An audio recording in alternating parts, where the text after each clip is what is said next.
Olá pessoal, tudo bem? Para quem ainda não me conhece, eu me chamo Grace Toigo, sou advogada com especialização na área trabalhista e em função de todo esse momento que nós estamos vivendo, de toda essa incerteza jurídica, essa incerteza econômica, eu acho que é importante as pessoas colaborarem de alguma forma. E a minha forma de colaborar com vocês hoje é trazendo e compartilhando algumas informações pertinentes a alterações na esfera trabalhista que tem ocorrendo quase que diariamente em decorrência da pandemia momentânea. Então eu trago para vocês hoje alguns apontamentos referente à última MP, a 936, que é a que eu acredito que vai impactar de uma forma mais direta as empresas e vai prestar um auxílio um pouco maior para que elas consigam prosseguir com uma solidez, com uma segurança econômica, com uma segurança dos empregos de seus trabalhadores um pouquinho maior. Lá no finalzinho eu vou falar um pouquinho da 927, da MP 927, que ela foi lançada ali no final de março, publicada no finalzinho de março, que também tem alguns tópicos que facilitam um pouquinho mais a vida dos empresários. Bem, a 936 trata basicamente de um programa emergencial de manutenção de emprego e renda, com 3 principais objetivos, que é a preservação propriamente dita do emprego e da renda, a viabilização da atividade econômica diante da redução operacional da empresa e a redução do impacto social em razão das consequências provocadas por essa crise toda que estamos vivendo. Essa MP 936 atua basicamente com duas propostas bem interessantes, que se trata de redução de salário e de jornada e a suspensão temporária do contrato de trabalho. Vamos começar falando então pela redução de jornada e de salário. Como é que funciona isso? O empregador, percebendo a necessidade da sua empresa reduzir jornada, reduzir salário, em função de sua atividade também ter reduzido, poderá então firmar com o seu empregado um acordo individual, reduzindo a jornada dele, o trabalho dele em 25%, 50% ou 70%. Com essa redução, a empresa vai ficar responsável pela parte remanescente, ou seja, se reduzir 25%, a empresa pagará 75% do salário do empregado e os 25% restantes será subsidiado pelo governo através do valor proveniente do seguro-desemprego, ok? Essa redução precisa ser realizada de forma escrita com a concordância de ambas as partes. Aí vocês me perguntam, mas Grace, como é que nós vamos fazer hoje, de forma escrita, formalizar isso tudo se nós não estamos conseguindo contatar pessoalmente os funcionários, os trabalhadores? Façamos o seguinte, ou um contrato eletrônico com assinatura digital, ou então você pode encaminhar por e-mail um termo de aditivo de contrato para o seu trabalhador, ou por mensagem de WhatsApp, explicando toda essa alteração, fazendo todo um apanhado para ele, solicitando a confirmação de leitura dessa mensagem ou desse e-mail e solicitando também a concordância expressa do seu empregado. Além disso também, há a possibilidade de fazer uma videochamada, uma videoconferência e deixar isso tudo documentado. Só o contratinho de aditivo de contrato precisa ser encaminhado, precisa da concordância expressa, certo? Essa medida vale para todos os trabalhadores? Sim, válida para todos os trabalhadores, independente da situação dele. Todos aqueles que tiverem carteira assinada, inclusive empregado doméstico, vale também para menor aprendiz, vale para contratos de trabalho parcial e trabalho intermitente. A única ressalva que precisa ser feita é para aqueles trabalhadores que ultrapassam o teto de 3 salários mínimos e aqueles trabalhadores que recebem de nível superior, né, com diploma de nível superior, que recebem menos de 2 tetos do regime da Previdência Social. Para esses trabalhadores, caso a redução seja superior a 25%, o acordo não poderá ser feito de forma individual, ou seja, entre a empresa e o trabalhador. Vai precisar da interferência da anuência do sindicato. Então vai ser feito ou por acordo coletivo ou por convenção coletiva. Quem não recebe esse benefício? tem uma exceção de não recebimento, que são os trabalhadores que já estão percebendo o seguro-desemprego e aqueles que já percebem de alguma forma algum benefício continuado do regime de previdência social, como por exemplo a aposentadoria. Então, se a sua empresa tiver um empregado aposentado, essa pessoa não receberá esse benefício, porque ele já participa de outra forma de benefício da Previdência. Eu trouxe para vocês uma tabela da redução para facilitar a visualização de como fica tudo isso. Vai ser feito da seguinte forma. Para quem reduz 25%, todo mundo pode fazer acordo individual, inclusive aqueles empregados com salário superior a 3 salários mínimos, empregados com menos de 2 tetos do regime de previdência, todo mundo pode fazer esse acordo individual.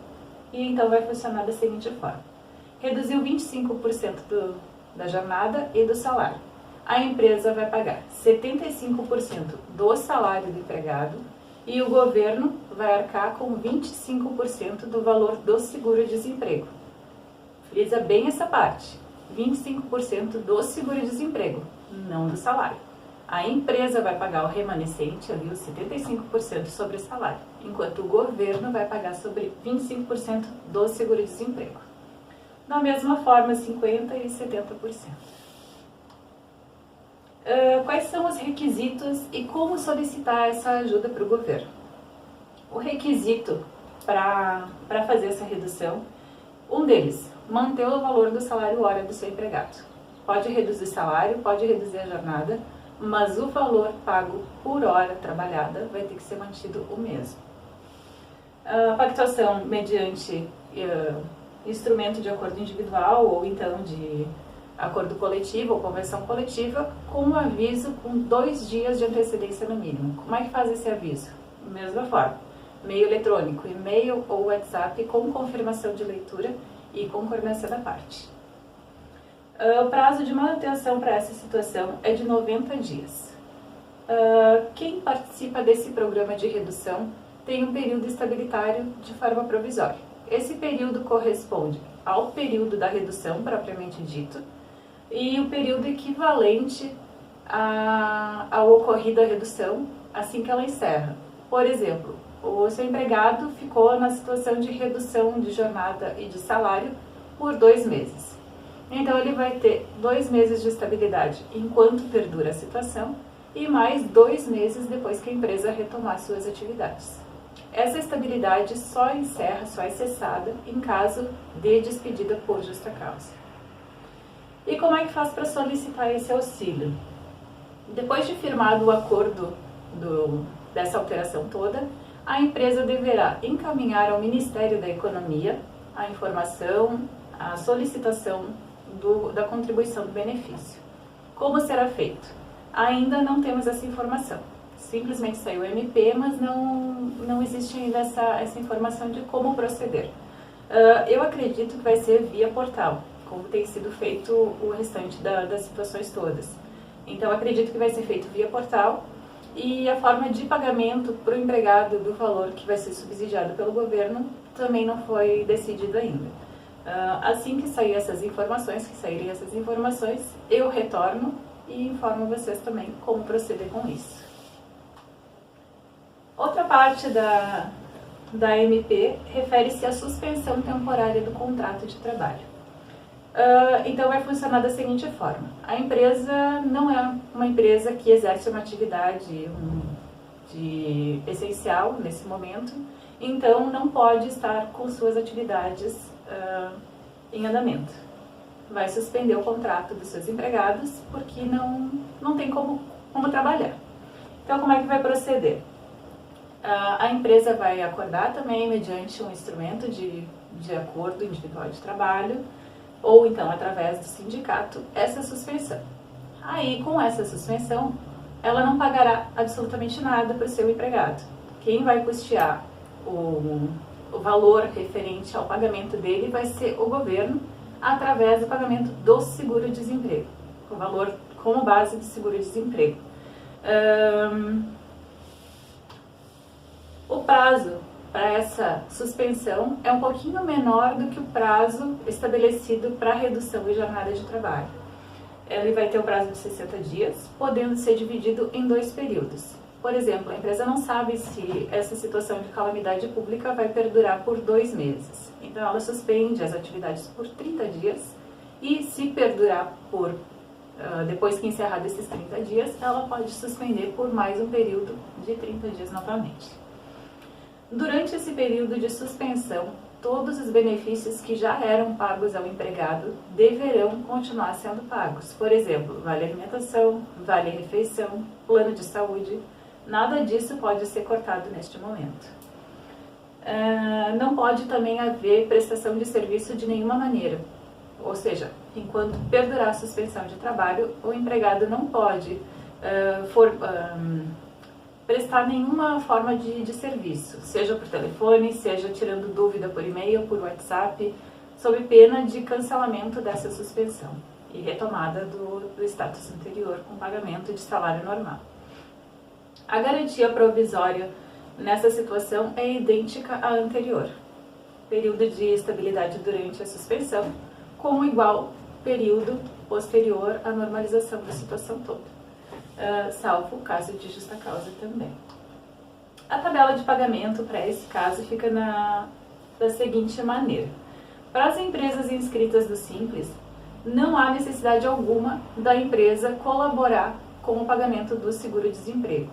Então, o governo vai custear 100% desse valor de auxílio para o empregado. Para empresas que estão vigorando sob o regime de lucro presumido, lucro real, ela precisa participar com 30% do valor do salário do empregado e o governo arcará com 70% do valor do seguro-desemprego. Então, 30% do salário do empregado continua sendo pago pela empresa e 70% pelo governo federal. Essa MP do governo eu achei muito interessante, muito bacana, e eu acho que vai resolver boa parte das incertezas que existem nas empresas hoje e vai ajudar bastante na solução da economia também. Toda fonte de pagamento dessa situação é proveniente da União. E esse pagamento não impede de maneira alguma o recebimento de um seguro-desemprego posterior.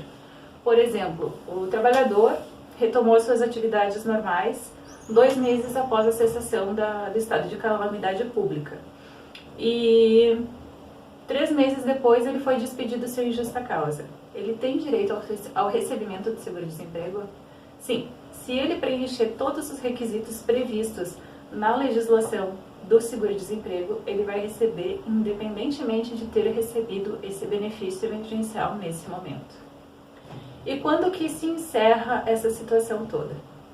Ela se encerra de forma imediata, ou seja, 2 dias após a cessação do estado de calamidade pública, 2 dias após o encerramento do prazo do contrato estabelecido entre as partes, ou então 2 dias após a retomada das atividades por liberalidade do empregador. Então, assim que tudo isso ocorrer, 2 dias seguintes, tudo volta ao normal. O contrato de trabalho é restabelecido, jornada é restabelecida e salário é restabelecido. Cessa-se, então, o pagamento do benefício emergencial. Frisando sempre que existe aquela faixa de salário que é para os trabalhadores acima de 3 salários mínimos e menores de 2 tetos do regime de previdência social com diploma de nível superior. Sempre lembrando que esses 2 casos precisam da intervenção do sindicato para ter validade as alterações regidas por essa MP, certo? Agora eu vou falar bem rapidamente sobre a 927, que disponibilizou também algumas possibilidades de facilitação para as empresas. Então, permitiu o teletrabalho, permitiu antecipar férias. Nessa situação de antecipar férias, tanto individual quanto coletiva, não se considera período aquisitivo. O pagamento delas é feito no 5º dia do mês, 5º dia útil do mês subsequente à fruição das férias. Então, o empregado vai sair de férias e ele vai receber lá na frente, um mês depois, ele vai receber o valor referente às suas férias, diferente de como era feito numa situação normal. O terço constitucional garantido também não vai ser feito pagamento nesse momento. Ele poderá ser feito até o final do ano, dentro do prazo de pagamento da gratificação natalina. E como é que faz para informar as férias?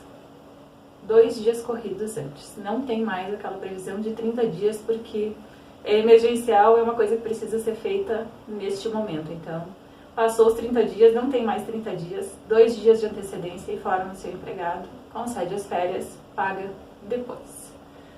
Aproveitamento e antecipação de feriado, banco de horas pode ser também utilizado.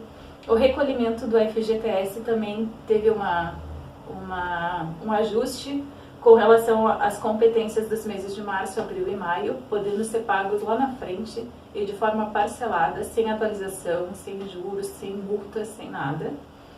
Foram suspensos os exames periódicos, com exceção dos exames demissionais. Esses deverão ser feitos normalmente, exceto se o seu trabalhador já tiver realizado algum tipo de exame médico no período de até 180 dias. Se existe um exame médico dentro desse período, o demissional está suspenso. Suspensos também os treinamentos presenciais fornecidos pelas empresas, podendo ser ministrados na modalidade à distância. É isso, pessoal. Agradeço a atenção de todos. Curte, comenta o vídeo, coloca teu questionamento. Estou à disposição para auxiliar. Mesmo à distância, estou com o telefone disponível também. É só nos contatar que vai ser um prazer responder todo o seu questionamento. Grande abraço, até a próxima!